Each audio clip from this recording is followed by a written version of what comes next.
Grupo Fala Espírito Santo está de volta e com uma pergunta. Você faz pesquisa de preço quando vai comprar algum remédio? Geralmente a gente faz isso nos supermercados, né? Mas olha, é bom ficar atento. Uma pesquisa revela que o preço de medicamentos pode variar mais de 5.000% de uma farmácia para outra.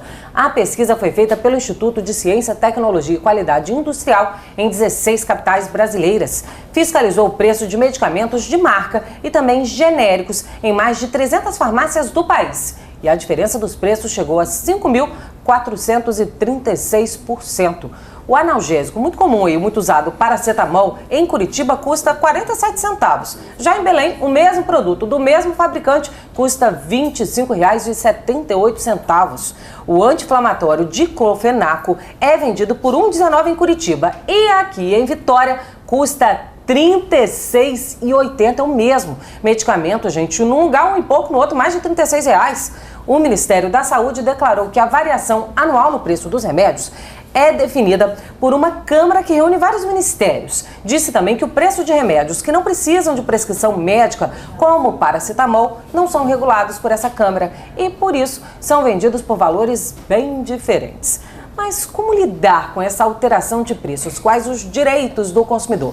A diretora do Procon estadual, Denise Isaíta, vai esclarecer pra gente, Denise, porque é assustada com o absurdo da variação. Imagina só, um produto que num estado custa um pouco, aqui em Vitória está mais de R$ 36. Sim, exatamente. A variação é muito grande, Juliana, sobretudo nos medicamentos que não demandam receita. Mas também nos medicamentos que demandam receita você vai ver uma diferença imensa. Por quê?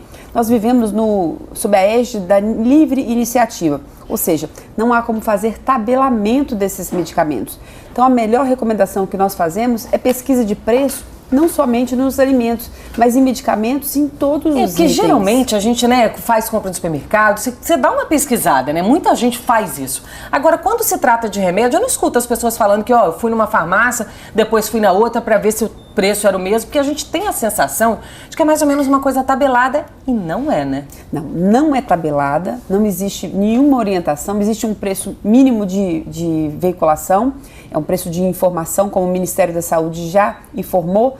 O que o consumidor deve fazer? A gente percebe isso no público mais idoso, aquele que consome medicamentos de uso contínuo, fazer pesquisa de preço. E essa prática ainda não é uma prática reiterada, mas a gente observa nos consumidores. Pois é, gente, tá aí o alerta, tem que pesquisar preço sim na hora de comprar o remédio, porque a variação é muito grande de uma farmácia para outra.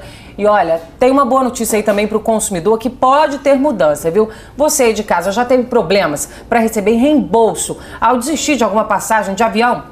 Então, olha, tem mudança à vista, hein? A Agência Nacional de Aviação Civil pretende facilitar esse processo. A ANAC enviou um comunicado às empresas aéreas destacando a obrigatoriedade do reembolso da tarifa de embarque quando o passageiro desistir da viagem. Segundo o órgão, essa tarifa não pode compor valores cobrados como multa no cancelamento de voo pelo passageiro. Vai funcionar assim. A partir do momento em que o passageiro solicitar à companhia o reembolso, a empresa terá que providenciar a restituição em até 30 dias. Se for do interesse do passageiro, a empresa poderá oferecer, em vez do reembolso, crédito em programas de milhagem ou outras vantagens em próximas compras. Se o consumidor tiver dificuldade para reaver esse valor pago na tarifa de embarque, ele deve encaminhar o problema à ANAC ou então ao órgão de defesa do consumidor e ao Poder Judiciário também, né, Denise? Isso é muito positivo, sobretudo se nós observarmos o Código de Defesa do Consumidor. Lá existe o artigo 49. Toda compra que a gente faz pela internet, nós temos direito a cancelar em 7 dias, à exceção das passagens aéreas. Então, o que a gente percebe das companhias? Existe uma benesse. As companhias aéreas sempre foram tratadas de uma forma privilegiada.